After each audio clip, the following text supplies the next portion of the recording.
What is going on, everybody? Ladies and gentlemen, it is Wednesday night. Welcome to the 4th episode of the Kosher Intuitive. So I have got, for those of you who hate the show, I've got some really bad news. For those of you who love the show, I've got some great news. So this is your bonus episode of the Kosher Intuitive. Yay! So for those of you who hate the show but watch it, fuck you. You're getting a bonus episode this week. Yes! So you guys, you can't make this shit up if you tried. So even though this week I have gotten some of the most creative threats a person can get, gosh darn it, I am just going to keep on trucking and persevere. So you guys, I can almost not say it with a straight face. So on top of death threats, all right? So since October 7th, I have received all kinds of death threats, but the most recent death threats, and I found to be the most creative, was the death threats involving witchcraft and shamanism against the children. Now, this is wild and wildly hilarious because obviously the woman who made shamanistic death threats against the kids, the Chas v'Shalom, may the children be blessed, protected, and live and be well and prosperous until 120. So the woman who made the shamanistic death threats against the children has no fucking idea what we do here at the Kosher Intuitive. Like, the Kosher Intuitive exists, okay, to be a kosher resource for people to actually have an understanding how to handle paranormal situations, such as one topic that we deal with in our practices. And in my practice, I have colleagues whom I work with and consult with on a regular basis, is demonology. We are very well versed in demonology. So well versed in demonology that shamans call this lady right here from all over the world to be like, hey lady, how do I get rid of demons? And I'm like, guess what? You do X, Y, and Z, whatever that is. And that's how we get rid of it. So anybody trying to throw some shade and curses over anybody here at the Kosher Intuitive is just wasting their goddamn time. So that pile of crazy I had to share with you because I found it to be hilarious. Like, I really need a website with and about what we do. So we're going to jump right into it. Tonight's topic is going to be a continuation of the topic of the other night, only instead of talking about why a two-state solution in Israel, especially after what happened October 7th, is such a bad idea. So earlier this week, we kind of talked about why is a two-state solution in a ceasefire such a terrible idea. We kind of touched it from how it affects the LGBTQ plus community negatively. So tonight, we're going to discuss a little bit how a ceasefire and a two-state solution affects negatively the Palestinian people themselves. Okay, so I was watching something on Instagram, I was watching a lot of things on Instagram. And so you see the Palestinian people are like running for their life, okay? It's very clear to me when a person, whether they're innocent or not, who knows, in whatever the case may be, they're running for their lives, okay? So clearly they're scared.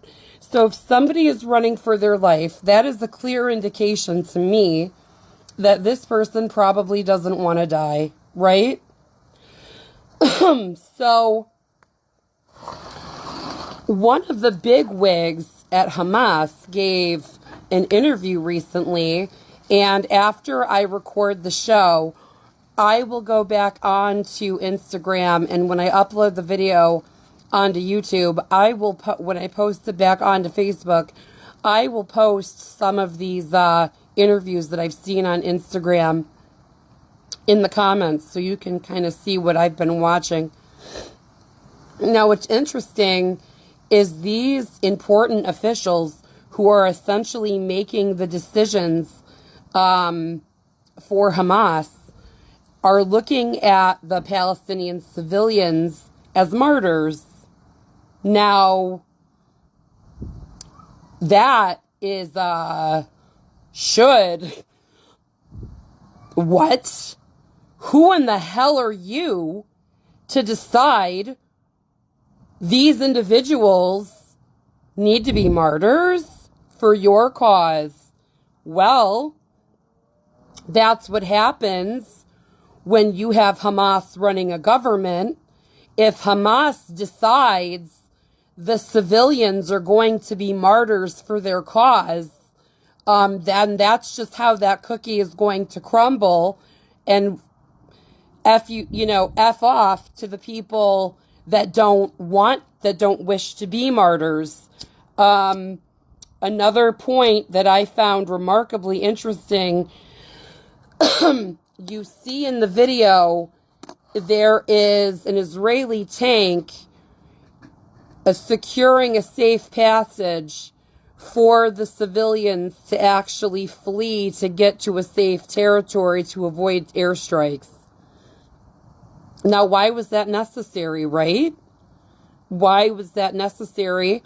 And in the middle of a war, let's be realistic. Why should Israel have to guarantee? I mean, really, shouldn't that be their government's job, right? Well, turns out part of the reason Israel had to stop what it was doing is to let humanitarian aid in. Hamas has made very clear they are not at all going to share any of the humanitarian aid that they've stolen. They stole quite a bit of fuel that was supposed to be allocated to go to the civilians. They outright stole it, won't give it back. Oh, well, for them. No electricity, no cooking fuel. So, turns out the reason one of the reasons the tank was there, Hamas in trucks started shooting the civilians that are running for their life. Israel has no choice but to do the ultimate of humanitarian measure, but to go back into Gaza and completely shut the shit down and completely make Gaza 100% Israeli territory without, you know what? Screw what these people want. Screw what they want. It does not matter. At a certain point, the adults have to step back into the room. Enough is enough. You know, I was meditating today. A Malek is a very powerful entity. The bottom line, the same way a Malek has sunk into the nation of Islam, making so many of them sick, and that is exactly how terrorist organizations can even exist in the first place, is because they are sick with the entity of a Malek, is the same reason how you have rational, college-educated American people siding with the Palestinian cause. They are sick with a Malek too. It's just in the way that they are sick in their rationale. They are sick in their heart because first of all, in their heart, they hate Jews. That is just evident. Their hearts and souls are sick. It's just instead of it coming out in that individual in a terrorist organization, they're going to morally rationalize in their mind how a terrorist organization is ethically okay. Like, even the Palestinian civilians who may not be directly connected to Hamas are still somehow involved in what Hamas is doing. In a lot of ways, I hate to say it, but a lot of them to some degree are sympathizers with Hamas. You know, these people, there needs to be, when Israel is able to go in there and actually clean the place up, it's also going to be a deprogramming system of the population. These people have been taught since they were tiny children that it's okay to kill and hate Jews. I'm serious. Imagine being taught mathematics. You have 10 Jews, you kill 5. How many dead Jews how many Jews are left over? I'm serious. This is the education structure being taught by Hamas to children. Think about the job, the Israeli government, the undertaking to actually have to go in and deprogram that kind of thinking. That is going to take the hand of Hashem and a miracle, and very likely Mashiach, the individual Mashiach themselves. Do you know what I mean? Like,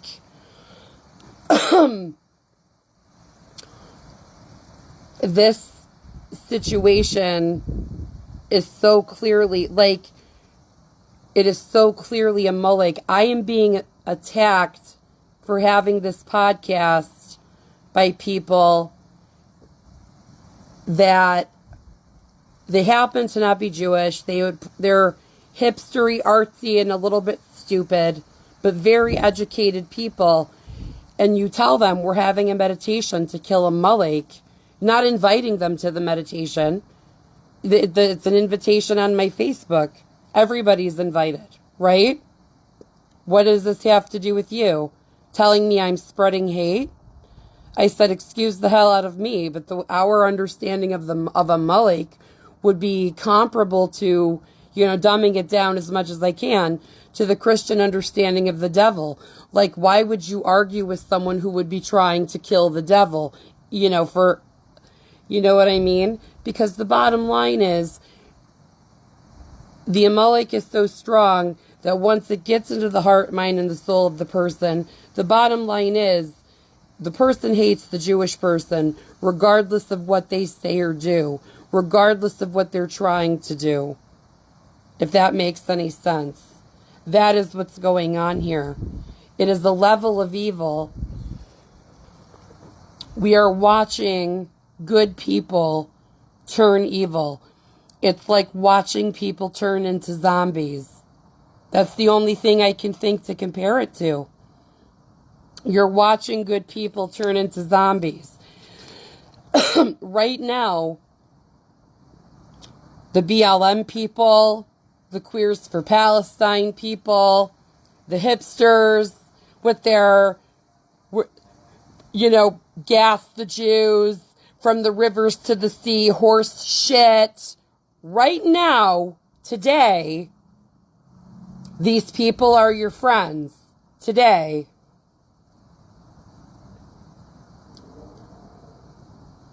What they don't understand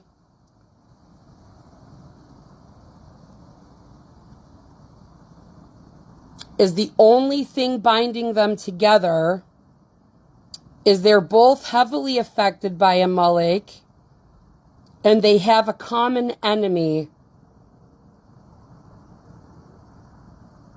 Very soon, as we've seen people start bringing to the pro-Palestinian rallies the pride flag. bad shit starts to happen really quickly. These movements are going to eventually collide. These movements eventually are going to clash with one another. They cannot and will not stay friendly with one another forever. Okay? Believe that. I agree with you, sweetie. Yeah, I can't wait either. Because here's what's going to happen. Jews, secular Jews, religious Jews are being reminded right now that we are Jewish.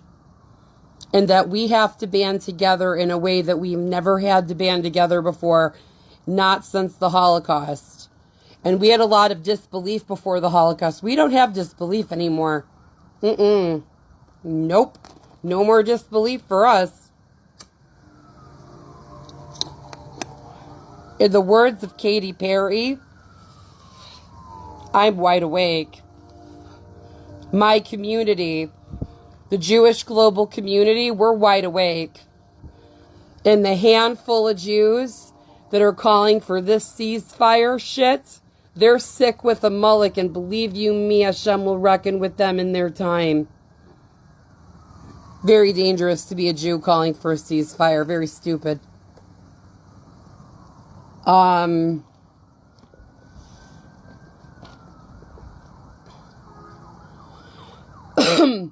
Another thing I saw on Instagram that I found to be very interesting was a Jordanian Palestinian gentleman with all kinds of ties to terrorism, and he'll be the first to tell you that.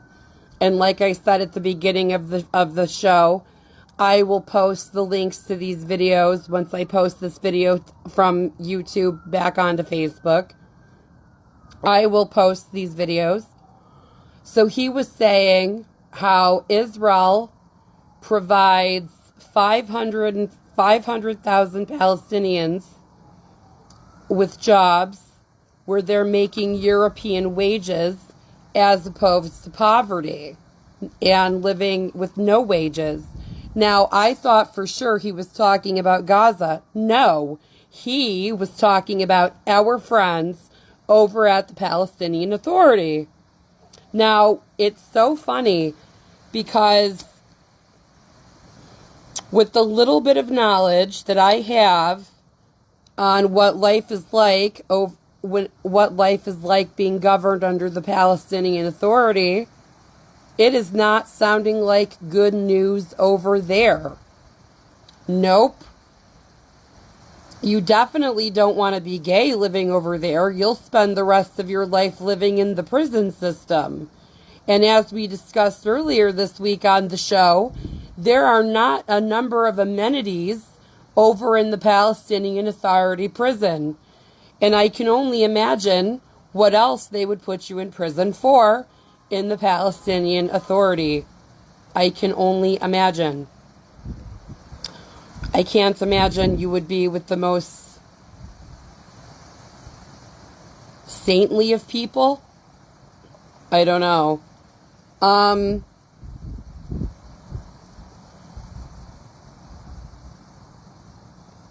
It just seems like wherever there is Sharia law,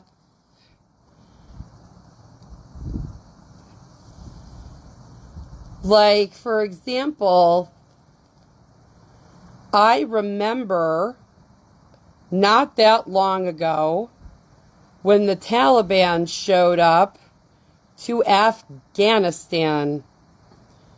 As an intuitive mentor, and as I've said on this show, you know, some people take their abilities of the clair senses and they do all sorts of stupid things with them. They try to predict the future and all sorts of bullshit.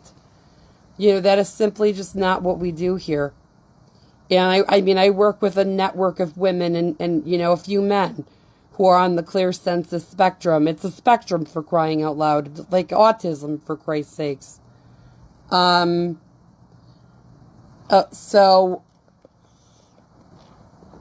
one of the things I try not to look into the future.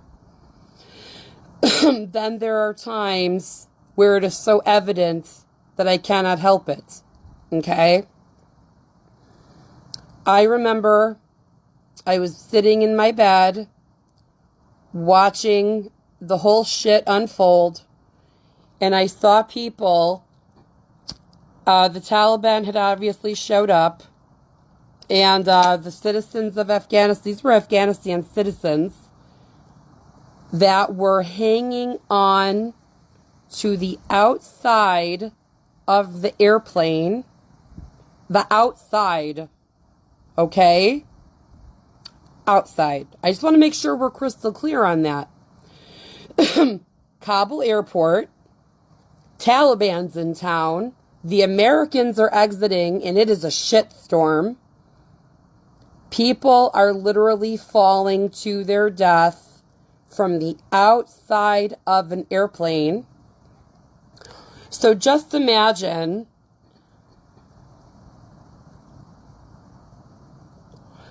you've lived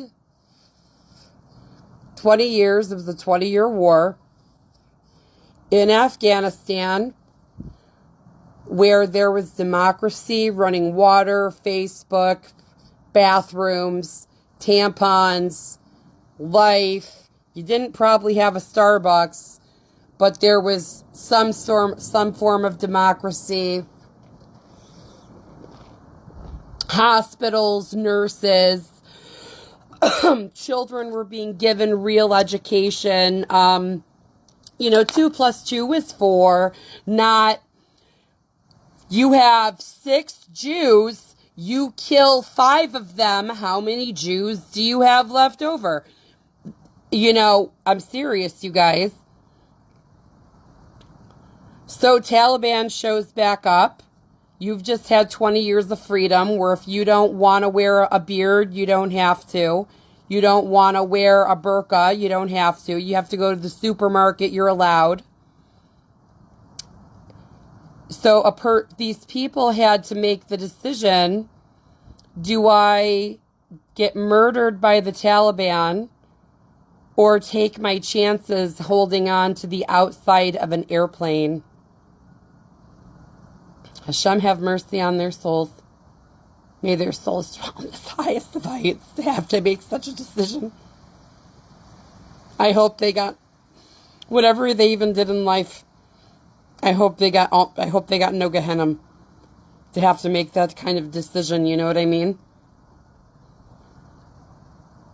Why is it that these people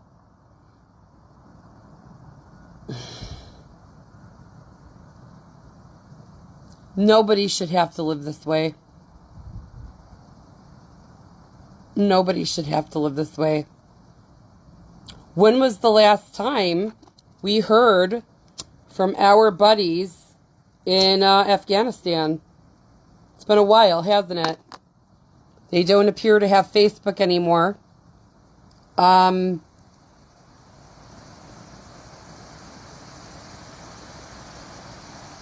be willing to bet they don't have much of anything anymore. I pray for Afghanistan numerous times a day. How can I not? I can't tell you how many times I've dreamt about airplanes with people falling off. I can't tell you. And the people screaming and handing their children over to soldiers in the hope, that someone will not have to live under the Taliban, in the hope. And what I find so funny and so crazy, I started praying in my meditation I would say about 12 days before the October 7th attacks, I started praying for God to send someone to get rid of the Taliban just once and for all, just get rid of them. And I took a shower one Sunday afternoon. The kids were outside playing. I dried my hair, got dressed, and I was in my bathroom, and I looked at myself in the mirror, and almost like I can't even describe it to you, something came over my body, and I said out loud, Mashiach is going to kill the Taliban. I don't even know what took over my body. Like, I am so still. I hate the Taliban. And the reasons I hate the Taliban, it would, even if 9/11, even if 9/11 had never happened, I would still hate the Taliban. Think about it. The choices they gave these people, but they'd rather hang on to an airplane, take their fucking chances, man, and get anywhere but there. We can't support a two-state solution. What the hell? What the hell? These places are just not good. Candace Owen has been running her mouth, saying how she feels like Jerusalem is segregated. No shit, it's segregated, dumbass. The only way to unsegregate Jerusalem is to put it back into the hands of Jews, so it can be a city for everybody. Instead of Jews are allowed here and Arabs are allowed there. If Jews inhabited all of Jerusalem would be clean. Dum-dum.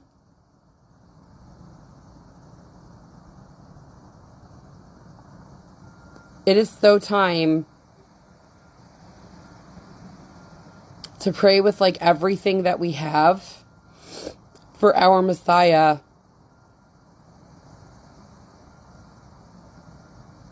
I totally believe we can kill Amalek. We can do it in battle, physical battle, in spiritual battle, in prayer.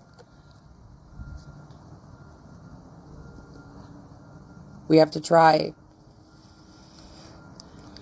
And in our Tuesday night meditation, we're trying. We're trying with everything we have. You know what I mean? With everything we have. We ask Hashem to use us as vessels to kill Amalek dead off the face of the earth, wherever, whatever, however it is, by whatever means necessary. Please, just kill it dead. Forever. Whatever is making people sick and crazy, kill it dead. Kill it at the source. Cut the head off the snake. You know what I mean? This is insanity. There's a gentleman by the name, I want to say Paul. I think his last name is Kessler, if I'm not mistaken. I could be wrong. A gentleman in California who attended a pro-Israel rally. The pro-Palestinian people showed up. Somehow they got into a somehow, right? Yes, somehow my ass. Obviously, an altercation brewed. Man is in his 70s, right? He gets hit in the face with some sort of microphone, but the kind that you talk into like this, not like that. You know, with the mega, is it called a megaphone? Anyway, it's not a regular microphone. Anyway, he gets hit in the face with this, falls backwards, hits his head on the concrete, dies in the hospital. And guess what? The son of a bitch who hit him in the face is being applauded because he handled it like a man for coming forward and not running like a coward. Why did he jump in the face of a 70-or-something-year-old man in the first place? You want to tell me these people are not fucking dying sick of a Amalek? They're fucking sick.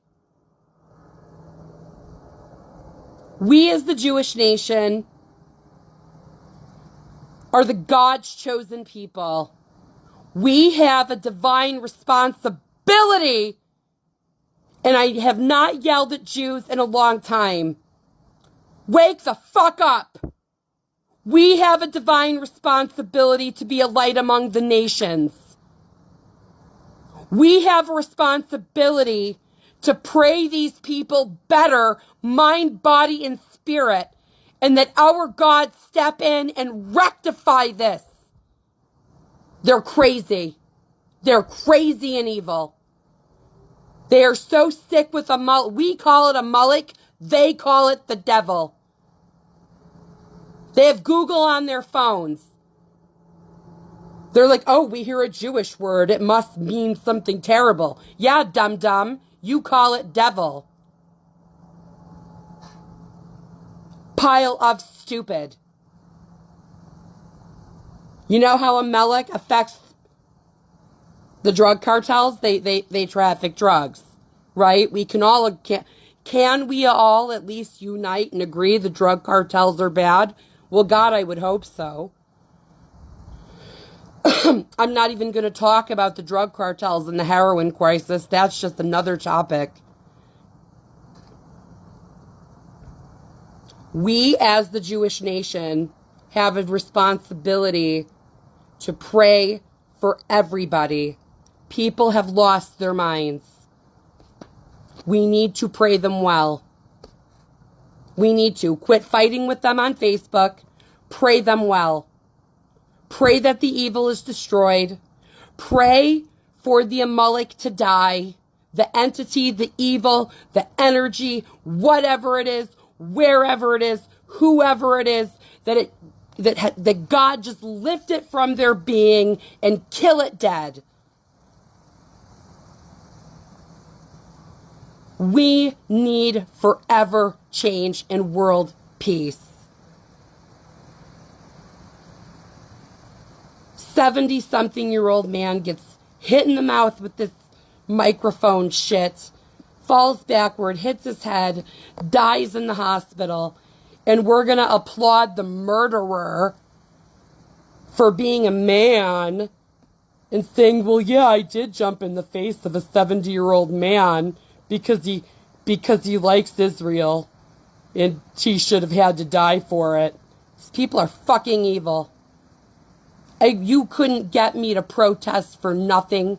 You couldn't give me any amount of money to show up at your rally for nothing. I don't protest. That's fucking dangerous.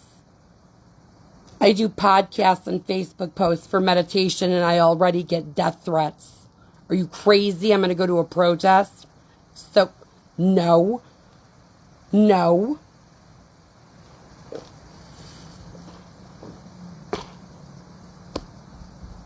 We have to be stronger as a nation than we've ever had to be. And I have seen recently that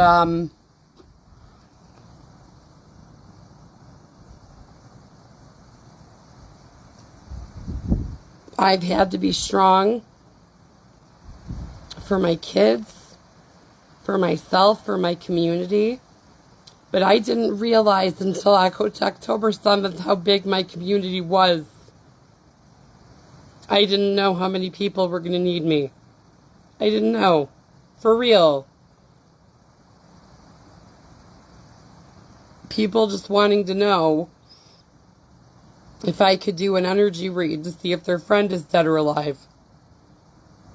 I didn't know how many people were going to need me. I just didn't know. And,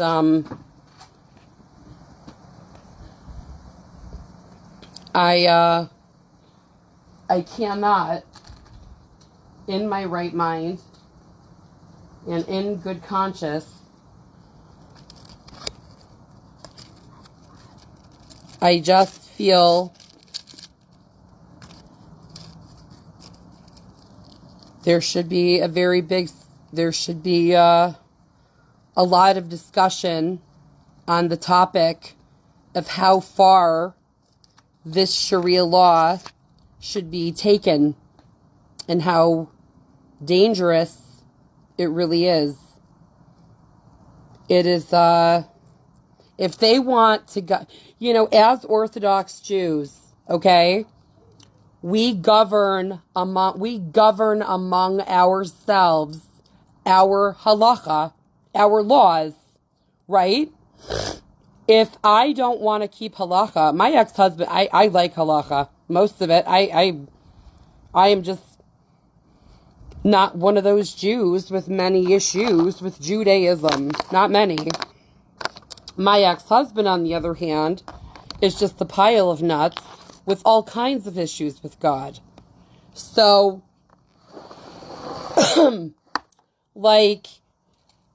we live in the United States of America, and even so in Israel, if my ex-husband chooses not to be an Orthodox Jew, that's just truly his prerogative. If you choose not to be a religious Muslim in most Islamic countries, you're really screwed. There is no doing what I want. What if you want, what if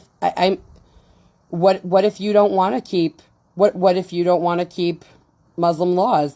What if you don't want to be a Muslim? What if you are agnostic? What if you are Christian? You just do not have these choices.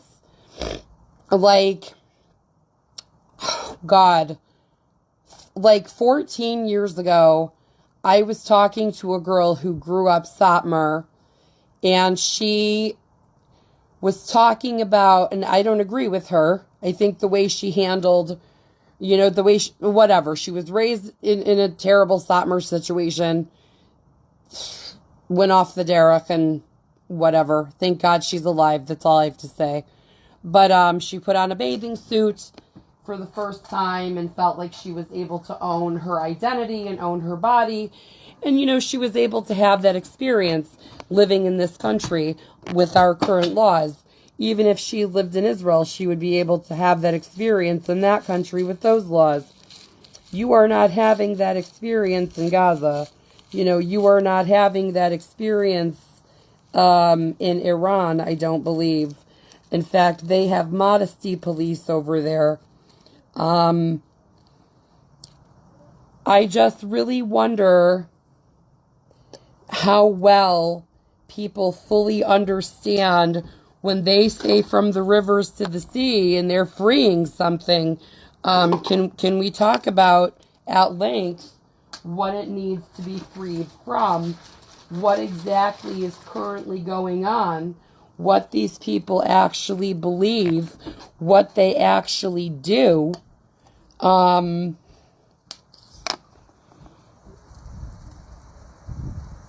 I think that these people have just been so grossly affected by evil, they're not able to see that the only way for these people to live in a comfortable democracy where they're able to be and do whatever they choose, and they can be whatever type of Muslim they choose to be, and let them govern among themselves Sharia law, that is totally fine. I am saying, you want to govern among yourselves Sharia law, go ahead. Go ahead. They do it in Dearborn. We do it as Jews in Jewish neighborhoods. Go ahead. There's no issue with, I have no issue if the Muslims of Dearborn want to govern among themselves within their congregation. You have a marital ceremony, you have a divorce ceremony, that's fine. Do it through the religious establishment as well. Perfectly kosher to me. It becomes problematic to me when it becomes tangible law, where someone is jailed or harmed physically for not wanting to be in line with the religious law. And if you do choose to live that way, there's no shortage of countries that support this. But I don't know why you'd ever want to have your rights that infringed upon. That's just terrifying to me. Like these people that are killing the elderly at these, rallies, and that are freeing Palestine. I just have a hard time believing they would do, for sure, me neither, Shoshana. I just don't believe they would be very successful in the Arab nations with their belief systems. I feel like these people freeing Palestine would feel very confined and very uncomfortable very quickly going into the environments in which they are supporting, and they don't realize you're calling for, I don't know, man, the death of Jews. Well, you're calling for ethnic cleansing. Let's just call it what it is, of the Jewish nation.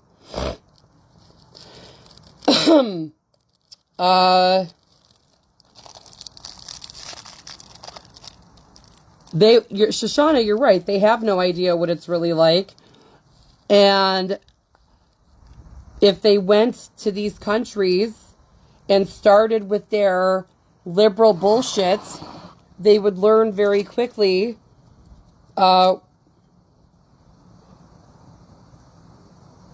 what is thought of them. You know what I mean? Like, I'll tell you, I don't go to any country that doesn't support marijuana. Hell no. You're not going to catch me in most places in the Middle East. I can tell you that much. Not me. For sure, Shoshana, they'd be shot or beheaded. Are you kidding me? If they're lucky. That's after they're raped and maimed.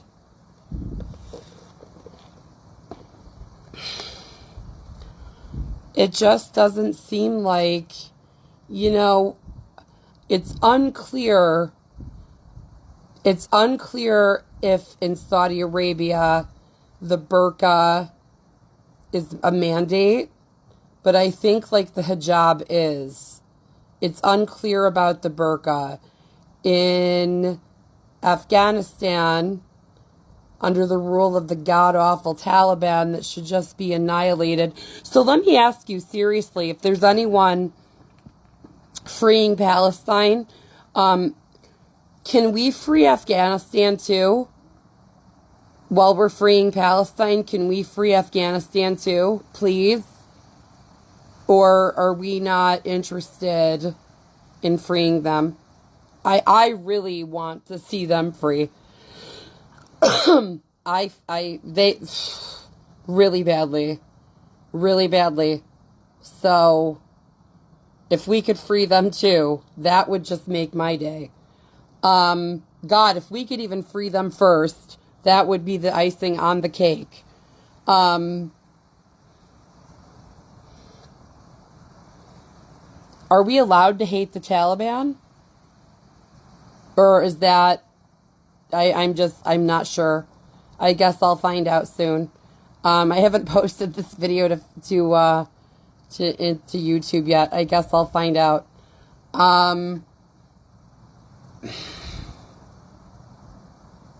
You guys, I promise you, I don't have an issue with Muslims. I don't. I've worked with Muslims.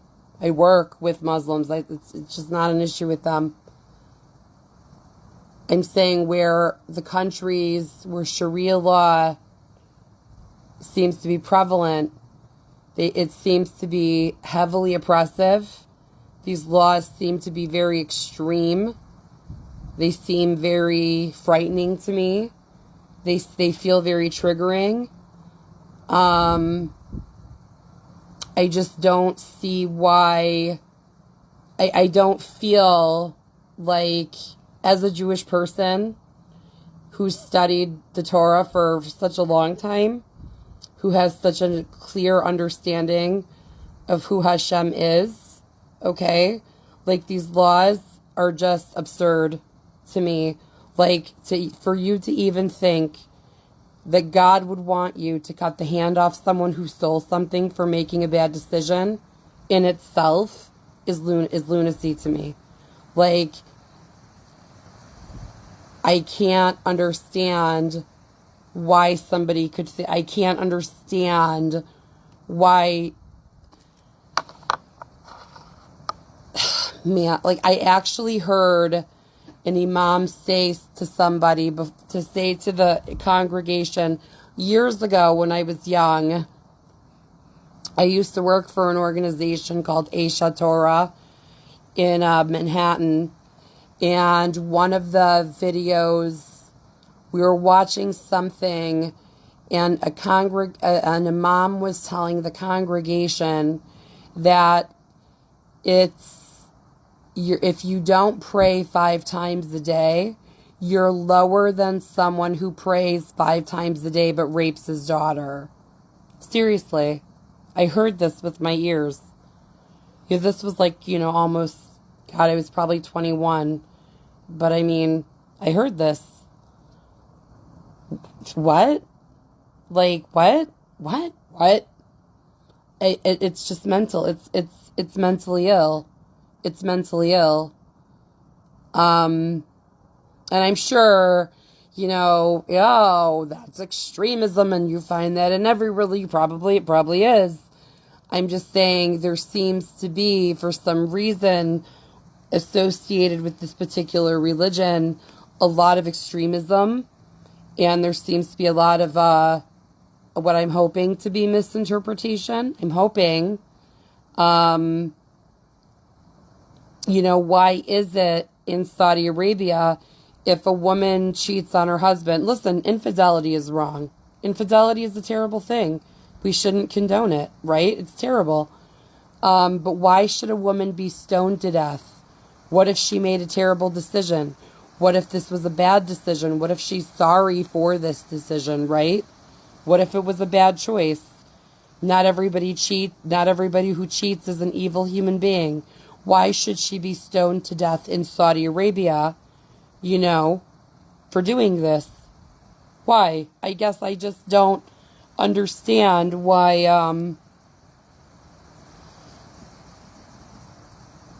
I guess I'm having a very hard time understanding why this is, again, I'm a pot-smoking breast lover. I'm going to understand why somebody thinks God wants you to stone people in Chip Chop Square for infidelity. Okay. There's no circumstance I'm going to understand that.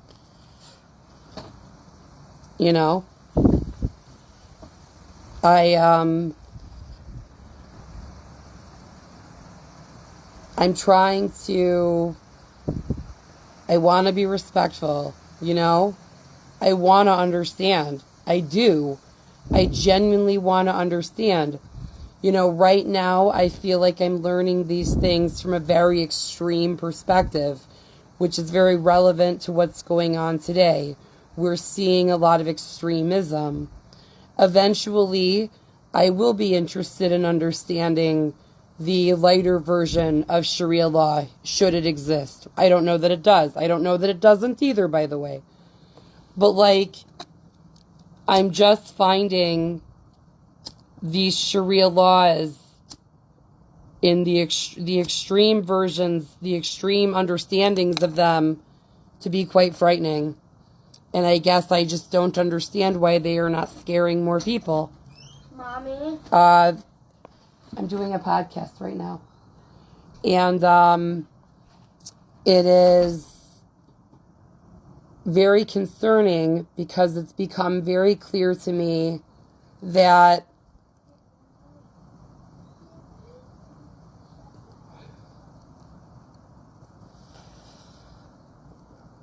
Amalek affects people differently. And we're watching how Amalek affects the general populace while they're shouting from the river to the sea. I was showing a house in Detroit this morning. The contractor whom I'm working with and myself are both Jewish. We are not visibly Jewish. I was wearing a dress, weather appropriate.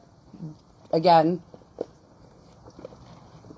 he had a hood on with a black yarmulke underneath. You wouldn't necessarily notice it. And she asked us why we were on the porch. I said, well, the house is for sale. I'm a realtor. I gave her my English name, which is blatantly not Jewish. Let's just leave it at that. And there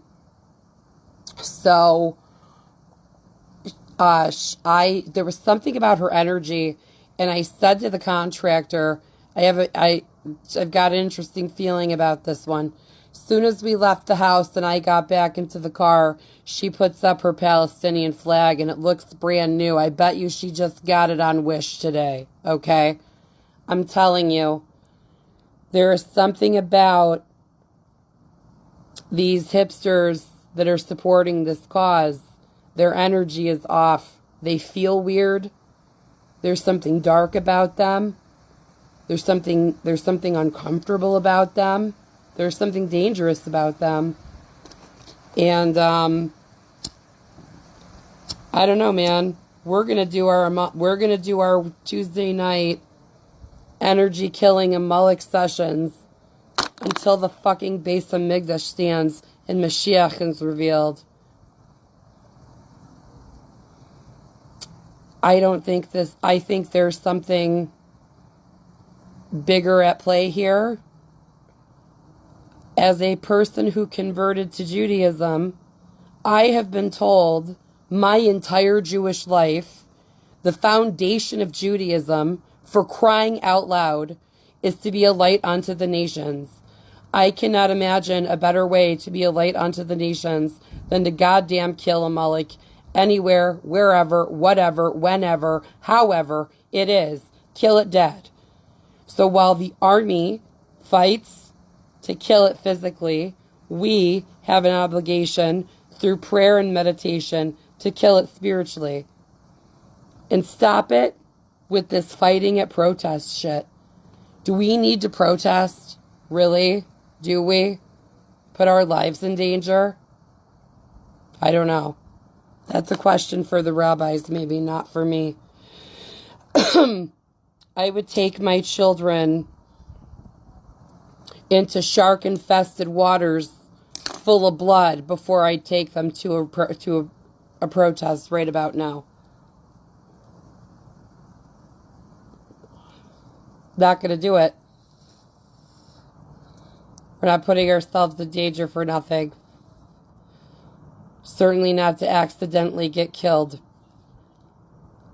Just unbelievable to me. It is time to just absolutely destroy this monster. And anybody, you guys, before I wrap it up, I want to first always thank you for listening. For the people who love this show, God bless you. For the people who hate this show, quit it. Quit watching it. Why are you watching a show you don't like that's so stupid? Jesus. You're doing it because you're full of Amalek. Go get an exorcism. Man, oh man. And anyone who wishes to do a private session, please feel free to reach out. We can kill this. As always, Tuesday nights, we have our meditation. It begins at 9:30 Eastern Standard Time. If anybody would like to support my work with the time that we are in, I have been taking on a lot of work and telling people don't worry about it. If you'd like to donate to our cause, please feel free to reach out. As always, thank you so much. God bless you. And we can get through this together. And that was your bonus session for your bonus podcast for the week. I hope you enjoyed it. And please stop it stop it with the death threats. You gotta know all the death threats get reported to the FBI and the Department of Homeland Security. One of the things I do for a living for like my entire life is find people. You would not believe. I am one creative motherfucker. I find people for a living, property owners. I find relatives, cell phones, birthdays. You don't even want to know the shit I can pull on you. If I need real information, I got Italians. You don't even want to know. I find you, and then I take all of that information and hand it over to the Department of Homeland Security and the FBI. So please don't waste your time threatening me. And with witchcraft, really? Google what we do at the Kosher Intuitive. You big dum-dums. God bless you. Have a wonderful night, guys. Take care. God bless. Like, share, and subscribe. And together, we're going to kill the Amalek off the face of the earth. Heal everyone who can be healed. And kill off the wicked and the stupid. That's all we ask. Please, God, take care.